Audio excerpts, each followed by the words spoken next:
সুবাস ভাসে দূর পাহাড়ে এসে তোমায় ভালোবেসে দূর পাহাড়ে এসে তোমায় ভালোবেসে পাহাড়ের মাতাল হাওয়ায় তোমার সুবাস ভাসে পাহাড়ের মাতাল হাওয়ায় তোমার সুবাস ভাসে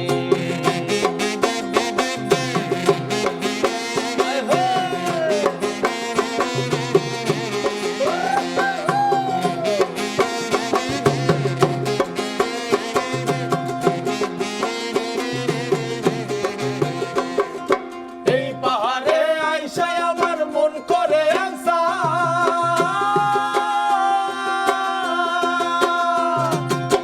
তোমারে খুঁজে বেড়ায় আকাশ ও পাতাল এই পাহাড়ে আইসায় আমার মন করে আনসা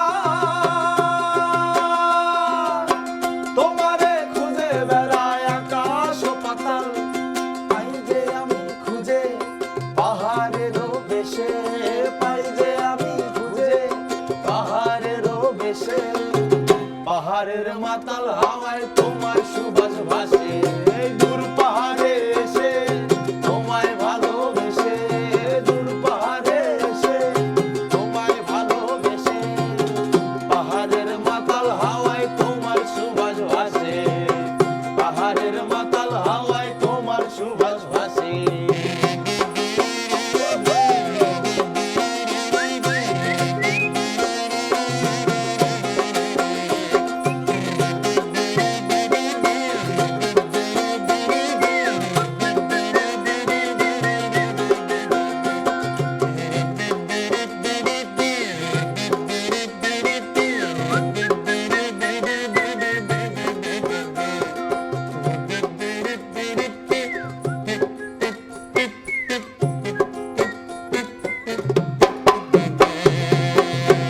যে মানুষ দুটো আপনাদের ছোটবেলাতেই বিভিন্ন ইনস্ট্রুমেন্ট কিনে দিল, মানে আমি আঙ্কেল আন্টির কথা বলতে চাই, যে এখন যখন তারা দেখছে আপনারা এত ভালো করছেন বা আপনারা দর্শকের শ্রোতাদের মনে জায়গা করে নিচ্ছেন, তখন আসলে তাদের অনুভূতিটা ওইটা কেমন? আসলে আমার মা নিজেই বলে যে মা নাকি ঘর থেকে বের হলে বলে যে দীপ্রদুর্জয়ের মা যাচ্ছে বা দীপ্রদুর্জয়ের মা আসছে। এর আগে কিন্তু আমার মার একটা পরিচয় ছিল, মানে আমাদেরকে যখন মানুষ আগে চিনতো না, আমার মা হচ্ছে স্কুলের টিচার, তো রূপসী ম্যাডাম বলতো, আর এখন বলে কি দীপ্রদুর্জয়। এটা ভালো লাগে। ওনার তো আগের নামটাই ভালো ছিল, একই সঙ্গে তার দুটো বিষয় চলে আসে, দুটো পদবি, কিন্তু দুটো পদবি। এই যে স্কুলে যারা ছিল তারা রূপসী ম্যাডাম, আর রাস্তায় বের হলে দীপ্রদুর্জয়ের মা। সো নিজেরা যখন শুনেন যে হ্যাঁ আমাদের নামে আমাদের বাবা মা গর্বিত হচ্ছে, মানে এই যে সন্তান হিসেবে বাবা মায়ের মুখটা যে এভাবে উজ্জ্বল করছেন আপনারা, তো এই যে এই অনুভূতিটা যখন নিজের ভিতরে কাজ করে, দায়িত্ববোধ কি আরো বেড়ে যায় না? তা তো একদমই। আসলে জানি না কতটুকু উজ্জ্বল করতে পেরেছি, চাইলেও তবে আমরা আরো চেষ্টা করে যাব যেন তারা সবসময় ভালো থাকে। আচ্ছা, বাবা মাকে কখনো সামনে বসিয়ে, মানে একসঙ্গে তাদেরকে সামনে বসিয়ে হ্যাঁ, আমাদের কিন্তু এই যে গান বাজনার লাইনে আসা কিন্তু মা বাবার হাত ধরেই। মা বাবা কিন্তু ছোট থেকে গান বাজনা করতো, তো তাদের তখন দেখা যেত আমাদের কিন্তু বাড়িতে প্রোগ্রাম হতো, মা বাবা কিন্তু ডুয়েট গান করতো, তখন আমি কিন্তু একদম ছোট ছিলাম, তো তখন দেখতাম ঘরে গান করতে দেখতাম, এই দেখতে দেখতে আমরাও। আচ্ছা, মানে আমি আন্টির কাছে আসতে চাই, যে রূপসী ম্যাডাম, সো তিনি আসলে তার দুই ছেলের কাছে কোন গানটা বেশি শোনার আবদার করে? মা কিন্তু সবসময় বলে যে যেখানে যাক না কেন ওই যে ফার্স্টে একটা মায়ের গান দিয়ে শুরু করতে। তাহলে আমরা একটা মায়ের গান শুনে আসি। ঠিক আছে। ওরে মায়ের কান্দো যাবত জীব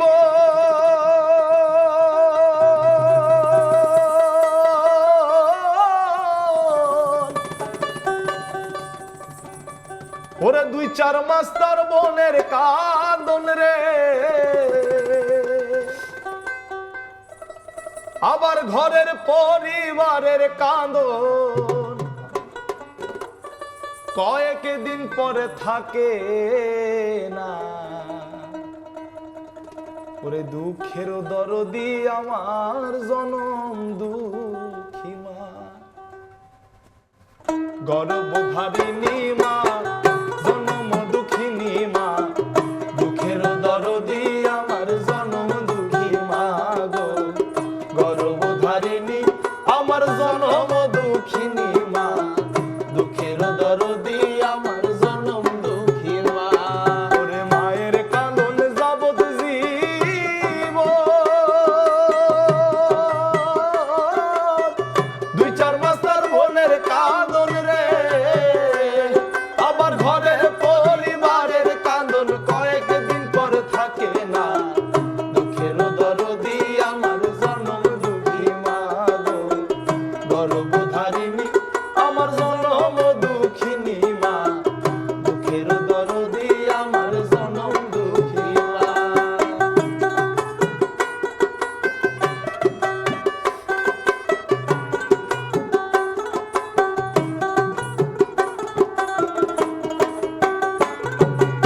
খাইয়া মায়ের ভবে আইলাম ভাই, ওরে ভূমিষ্ঠ হইয়া আমি উঠিলাম কান্দিয়া, শান্ত করিল মায়ের বুকের দুগ্ধ দিয়া, ওরে 10 মাস 10 দিন মায়ের গর্ভ দিতে ঠাই রে, রক্ত মাংস খাইয়া মায়ের ভবে আইলাম ভাই, ওরে ভূমিষ্ঠ হইয়া আমি উঠিলাম কান্দিয়া, শান্ত করিল মায়ের বুকের দুগ্ধ দিয়া, আমার মায়ের প্রসবের কালে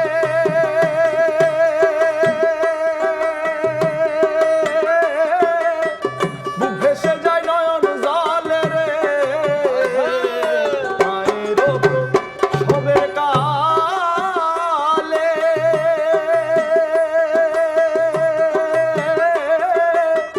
বুক ভেসে যায় নয়ন জলে রে, আবার সন্তানের লইয়া কোলে ভুলে প্রসব বেদনা, জনের দরদি আমার জনম দুঃখী মা গো, গর্ভধারিণী আমার জনম দুঃখিনী মা, দুঃখের দরদি আমার জনম দুঃখী মা। ওরে মায়ের কাঁদন যাবত জীব,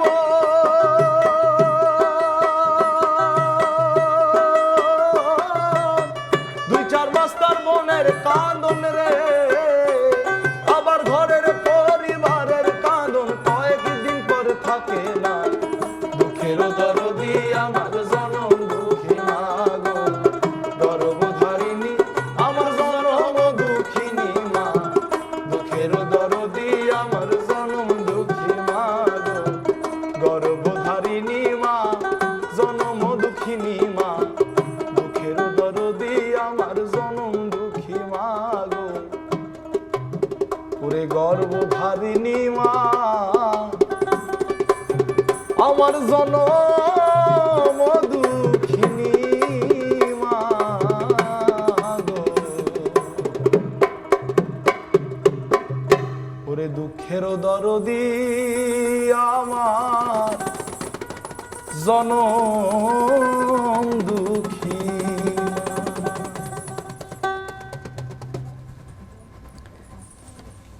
আমরা মায়ের গান শুনলাম। দুর্জয়, মাকে উদ্দেশ্য করে যদি দুটো লাইন বলতে চাও। আসলে আমরা আজকে যতটুকুই বলেন না কেন, আমরা সব কিছু মা বাবার কারণে এখানে আজকে, যদি কিনা আজকে আমাদেরকে 3.5 বছর বয়স থেকে যদি কিনা আমাদেরকে মেরে মেরে গান গাইতে না বসাইতো, তাহলে হয়তো দেখা আজকে যেত, আমরা হ্যাঁ। এখানে এই পর্যায়ে আসতাম না।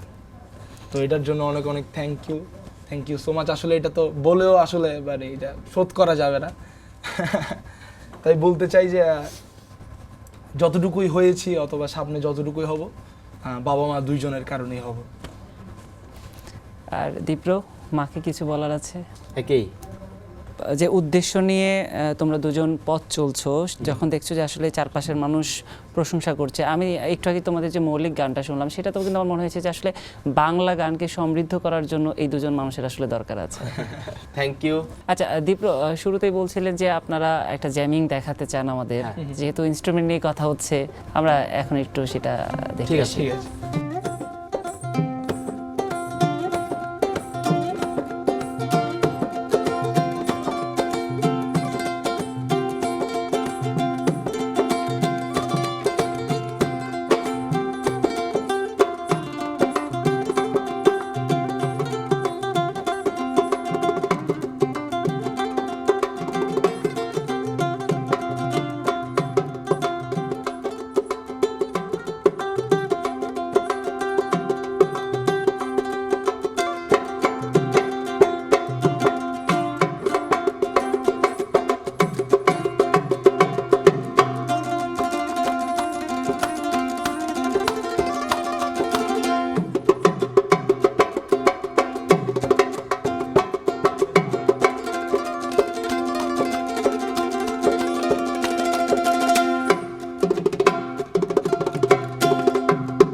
চমৎকার, মানে মুগ্ধ হয়ে শুনছিলাম, দুজনের দিকে তাকাচ্ছিলাম, আসলে দুজন কিভাবে আই কন্টাক্ট করছে সেটা দেখার চেষ্টা করছিলাম।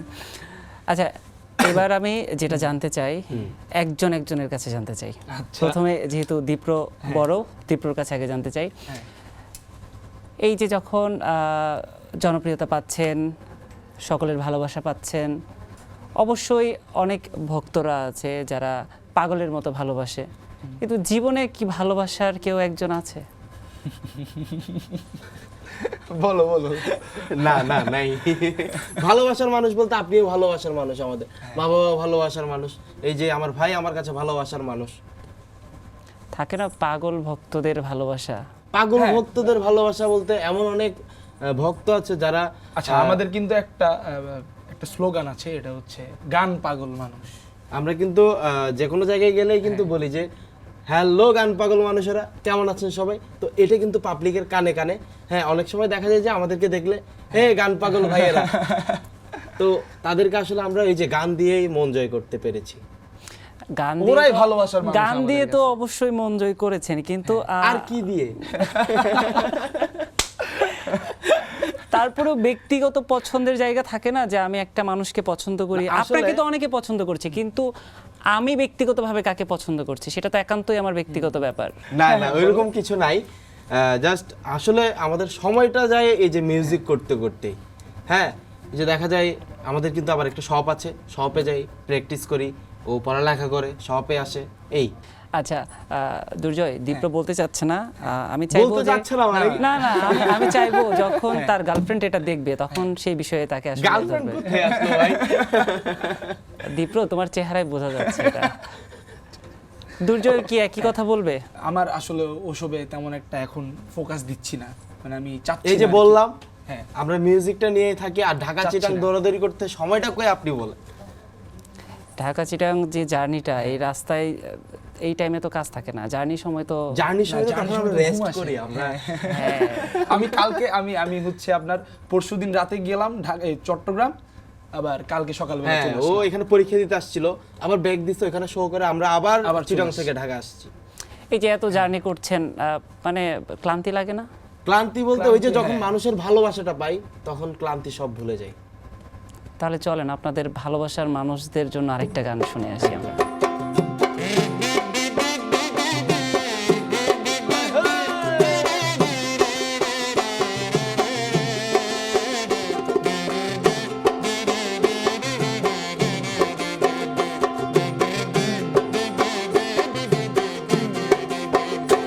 ও আমি তোমায় ভালোবাসি, আমি তোমায় ভালোবাসি, তুমি কেন বাসো না?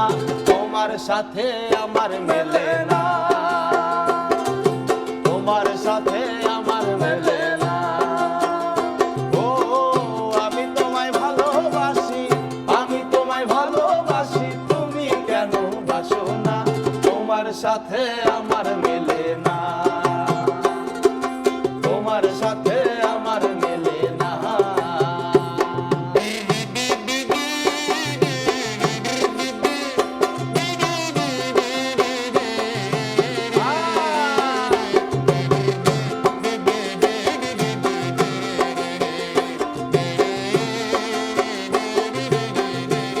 কি বলে এখন?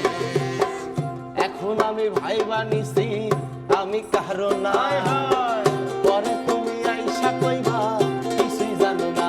ও এখন আমি ভাই বানিছি, আমি কারো না, পরে তুমি আইসা কইবা কিছুই জানো না। ভুলের মাসুল দিতে হবে, মাসুল দিতে হবে, ভুলের মাসুল দিতে হবে, আগে কেন বুঝলা না? তোমার সাথে আমার মেলে না, তোমার সাথে আমার মেলে না। ও আমি তোমায় ভালোবাসি, আমি তোমায় ভালোবাসি, তুমি কেন বাসো না? তোমার সাথে আমার মেলে না, তোমার সাথে আমার মেলে না, তোমার সাথে আমার মেলে না, তোমার সাথে আমার মেলে না। না রে না, না রে না,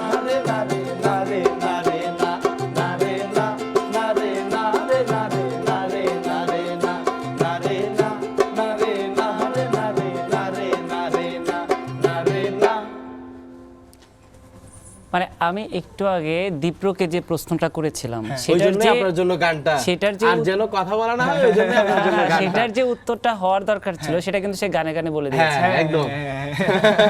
আমরাও এখন বুঝতেছি যে যাকে ভেবে দীপ্র গানটা লিখেছে সে এখন আফসোস ঠিকই করবে। আচ্ছা না না না না, বিষয়টা হচ্ছে এই যে অনেক সময় দেখা যায় আমাদের লোকগানের মধ্যে কিন্তু সব কিন্তু বিচ্ছেদ গান। হ্যাঁ, এই বিচ্ছেদ গানের ওই গান শোনা থেকেই আসলে এই ধরনের গান লেখার কাজ।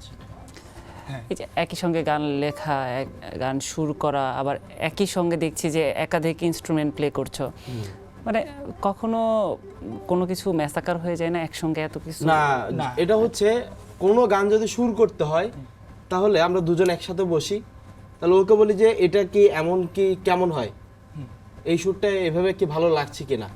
আসলে এক দুজনের কথায় বলতে কম্বিনেশনে গেলে আমরা এই জিনিসটা দাঁড়ায় আর কি, একটা গান এইভাবেই দাঁড়ায়। এই যে মিউজিক, যে এই গানের মিউজিকটা এমন হবে, হ্যাঁ ভাই এতটুকুতে কাট, এটা একটা ফিক্সড মিউজিকের একটা ব্যাপার স্যাপার আছে, তো দুজনে বসেই করা।